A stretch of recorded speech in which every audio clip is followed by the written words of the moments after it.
ಕಲಬುರಗಿಯಲ್ಲಿ ಸುದ್ದಿಗೋಷ್ಠಿ ನಡೆಸಿ ಮಾತನಾಡಿದ ಬಿಜೆಪಿ ಮುಖಂಡ ಹರ್ಷಾನಂದ್ ಗುತ್ತೇದಾರ್ ಅವರು, ನನಗಿದ್ದ ಮಾಹಿತಿ ಪ್ರಕಾರ ಒಬ್ಬ ಅಧಿಕಾರಿ ಹೇಳಿದ್ದಾರೆ, ಇನ್ನೂ ಟೆಂಡರ್ ಆಗಿಲ್ಲ, ನನಗೆ ಗುದ್ದಲಿ ಪೂಜೆಗೆ ಕರೆದಿಲ್ಲ, ನನಗೆ ಗೊತ್ತಿಲ್ಲದೆ ಆಕ್ಷನ್ ಪ್ಲಾನ್ ಮಾಡಿದ್ದಾರೆ, ಸಾರ್ವಜನಿಕರಿಗೆ ಹಾಗೂ ಮಾಧ್ಯಮದವರಿಗೆ ದಿಕ್ಕು ತಪ್ಪಿಸುವಂತಹ ಕೆಲಸ ಮಾಡುತ್ತಿದ್ದಾರೆ, ಸುಳ್ಳು ಹೇಳಿ ಪ್ರಚಾರ ಮಾಡುವುದು ಹಾಗೂ ಒತ್ತಡ ತರುವುದು ಮುಖ್ಯಮಂತ್ರಿಗಳ ಮೇಲೆ ಹಾಗೂ ಜಮೀರ್ ಅಹಮದ್ ಮೇಲೆ ಒತ್ತಡ ಹಾಕುವುದು, ಏನಾದರೂ ಡೀಲಿ ಮಾಡಿಕೊಳ್ಳಬಹುದು, ಮಂತ್ರಿಗಿರಿ ತೆಗೆದುಕೊಳ್ಳಬೇಕು ನಡೆಸುತ್ತಿದ್ದಾರೆ ಎಂದರು.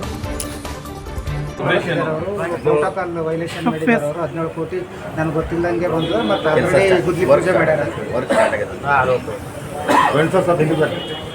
ನನಗೆ ಇದ್ದ ಮಾಹಿತಿ ಪ್ರಕಾರ ಒಬ್ಬರು ಅಧಿಕಾರಿ ಹೇಳಿದ್ದಾರೆ ಇವು ಇನ್ನೂ ಟೆಂಡರ್ ಆಗಿಲ್ಲ ಅಂತ. ಆದರೆ ಮಾಧ್ಯಮದವ್ರಿಗೆ ಅವ್ರು ಏನು ಹೇಳ್ತಾರೆ, ನನಗೆ ಗುದ್ಲಿ ಪೂಜೆಗೆ ಕರೆದಿಲ್ಲ, ನನ್ನ ಗಮನಕ್ಕಿಲ್ದೇ ಆ್ಯಕ್ಷನ್ ಪ್ಲ್ಯಾನ್ ಮಾಡಿದ್ದಾರೆ. ಅಂದರೆ ಇದು ಸಾರ್ವಜನಿಕರಿಗೆ ಮತ್ತು ಮಾಧ್ಯಮದವರಿಗೆ ಎಲ್ಲರಿಗೆ ದಿಕ್ಕು ತಪ್ಪಿಸುವಂಥದ್ದು, ಸುಳ್ಳು ಹೇಳಿ ಪ್ರಚಾರ ಪಡ್ಕೊಳ್ಳೋದು ಮತ್ತು ಒತ್ತಡ ಹಾಕೋದು ಮುಖ್ಯಮಂತ್ರಿ ಮೇಲೆ ಅಲ್ಲಿ ಜಮೀರ್ ಅಹಮದ್ ಮೇಲೆ ಹಾಕಿ ಏನಾದರೂ ಒಂದು ದೊಡ್ಡ ಡೀಲ್ ಮಾಡ್ಕೋಬೇಕು, ಇಲ್ಲ ಮಂತ್ರಿಗಿರಿ ತಗೋಬೇಕು, ಇದೇ ಉದ್ದೇಶದಿಂದ ಈ ರೀತಿ ಇವರು ಇಷ್ಟು ದಿವಸ ಸುಮ್ಮ ಕುಂತು ಮನೆಗಳು ಅಪ್ರೂವ್ ಆಗಿದ್ದು ನವಂಬರ್ ಡಿಸೆಂಬರ್ದಾಗ ಹೋದ ವರ್ಷ 2024. ಆದರೆ ಈಗ ಅವರು ಇದು ಯಾಕೆ ಪ್ರಶ್ನೆ ಎತ್ತಲತ್ತಾರ ಅಂತ ಅನ್ನೋದು ನಮ್ಮ ಪ್ರಶ್ನೆ. ಇವರು ಮಹಾಭಾರತದ ಶಕುನಿ ಇದ್ದ ಹಾಗೆ, ಮಹಾಭಾರತದ ಶಕುನಿ ಮೂಲ ಉದ್ದೇಶ ಏನಿತ್ತು ಅಂತಂದರೆ ಕುರು ವಂಶವನ್ನು ನಾಶ ಮಾಡಬೇಕು ಅಂತಂದು. ಯಾಕಂದ್ರೆ ಅವ್ರ ಸಹೋದರಿಗೆ ಒಬ್ಬ ದೃಷ್ಟಿಹೀನ ಧೃತರಾಷ್ಟ್ರ ಜೊತೆ ಮದುವೆ ಮಾಡಿದ್ರು ಮತ್ತು ಅವ್ರ ವಂಶಸ್ಥರಿಗೆಲ್ಲ ಸೆರೆವಾಸ ಹಾಕಿದ್ರು ಅಂತಂದು ಅದು ದ್ವೇಷದಿಂದ ಅವರು ಶಪಥ ಮಾಡಿ ಕುರುವಂಶ ನಾಶ ಮಾಡ್ಬೇಕು.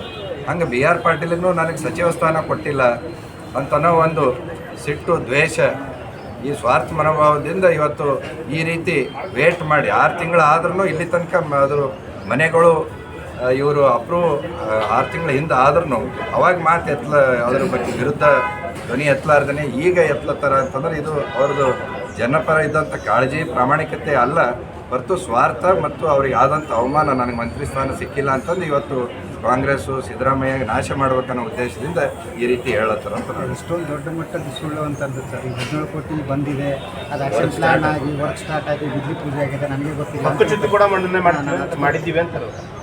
ಈಗ ಅವರು ಹೆಂಗೆ ಹಕ್ಕುಚ್ಯುತಿ ಮಾಡ್ತಾರೆ ಗೊತ್ತಿಲ್ಲ. ನನಗಿದ್ದ ಮಾಹಿತಿ ಪ್ರಕಾರ ಅಧಿಕಾರಿ ಹೇಳಿದ್ದು ಇನ್ನೂ ಟೆಂಡರ್ ಆಗಿಲ್ಲ, ಅದು ಟೆಂಡರ್ ಆಗಲಾರ್ದೆ ಗುದ್ಲಿ ಪೂಜೆ ಹೆಂಗೆ ಮಾಡ್ತಾರೆ ಹೇಳು. ಯಾಕೆ ಸುಳ್ಳು ಹೇಳಿದೆ? ಕಮಿಷನ್ ಸಿಕ್ಕಿಲ್ಲ ಅವರಿಗೆ ಅಂತಂದು. ಈಗ ರಾಜ್ಯ ಮಟ್ಟದಿಂದ ಟೆಂಡರ್ ಆಗ್ತದೆ, ಕಾಂಟ್ರಾಕ್ಟರ್ ಅಲ್ಲಿಂದನೇ ಬಂದುಬಿಡ್ತಾನೆ, ನಮಗೇನು ಮಾತಾಡ್ಸೋದಿಲ್ಲ, ನಮಗೇನು ದುಡ್ಡು ಕೊಡೋದಿಲ್ಲ ಅನ್ನೋ ಸಲುವಾಗಿ ಇದು ಈ ರೀತಿ ನಮಗೆ ಕೇಳೇ ಇಲ್ಲ, ದುಡ್ಡಿಟ್ಟರು, ನಮ್ಗೆ ಗುದ್ಲಿ ಪೂಜೆನೇ ಕರೆದಿಲ್ಲ ಅಂತಂದ್ರೆ ಈಗ ಕರೆಸಿ ಮಾತಾಡಿಸ್ತಾರಲ್ಲ, ಅದ್ರ ಸಲುವಾಗಿ ಈ ರೀತಿ ಅಡ್ವಾನ್ಸೇ ಅದರ ಖ್ಯಾತೆ ತೆಗಿಯೋದು, ಅದನ್ನು ಬ್ಲ್ಯಾಕ್ ಮೇಲೆ ನಮಗೊಬ್ಬರು ಕಾಂಗ್ರೆಸ್ ಲೀಡ್ರೇ ಹೇಳಿದ್ರು, ರಾಷ್ಟ್ರೀಯ ಮಟ್ಟದ ಲೀಡ್ರ್ ಅವರು, BR ಪಾಟೀಲ್ ಅಂತಂದರೆ ಬ್ಲ್ಯಾಕ್ ಮೇಲ್ ರಾಜೀನಾಮೆ ಪಾಟೀಲ್. ಯಾವಾಗ ಬ್ಲ್ಯಾಕ್ ಮೇಲ್ ಮಾಡ್ಬೇಕು ಅವಾಗ ಬ್ಲ್ಯಾಕ್ ಮೇಲ್ ಮಾಡ್ತೀನಿ ಅಂತೀವಿ, ಯಾವಾಗ ರಾಜೀನಾಮೆ ಕೊಡ್ತೀನಿ ಅಂತಾರೆ ಅವಾಗ ರಾಜೀನಾಮೆ ಕೊಡೋದು, ಇದೇ ಒಂದು ಕೆಲಸ ಅಂತ. ಕಾಂಗ್ರೆಸ್ ರಾಷ್ಟ್ರೀಯ ನಾಯಕರು ಒಬ್ಬರು ನನಗೆ ಬೆಂಗಳೂರದಾಗ ಸಿಕ್ಕಾಗ ಹೇಳೋದು, ನಿಮ್ಮ BR ಪಾಟೀಲ್ ಅಲ್ಲವ, ಬ್ಲ್ಯಾಕ್ ಮೇಲ್ ರಾಜೀನಾಮೆ ಪಾಟೀಲ್ ಅಂತ ಅದರ ಫುಲ್ ಫಾರ್ಮ್ ಮಾಡಿ ಹೇಳಿದ್ರು.